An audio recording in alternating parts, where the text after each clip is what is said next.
మేషరాశివారికి ఈ వారం అదృష్టం వెలిగే సమయం. ఆరోగ్యం, కెరీర్, ప్రేమ all positive vibes only.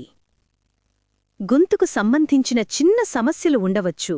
Bhramari yoga సాధన చాలా ప్రయోజనకరం. ఆర్థికంగా ఈ వారం కొత్త పొదుపు ప్రణాళికలు ప్రారంభించండి.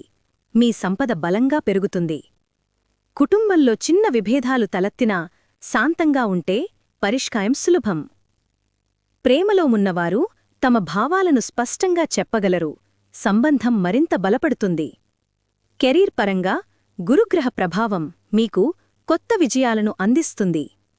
విద్యార్థులు ఇతరుల విమర్శలు పట్టించుకోకుండా చదువుపై దృష్టి పెట్టండి. ప్రతిరోజూ హనుమాన్ చాలీసా జపం చేయండి. అదృష్టం, శక్తి రెండూ మీవే. ఈ వీడియో నచ్చితే లైక్, షేర్ చేయండి మరియు ఎలివేట్ వాయిస్ ఛానల్కి సబ్స్క్రైబ్ చేయడం మర్చిపోవద్దు.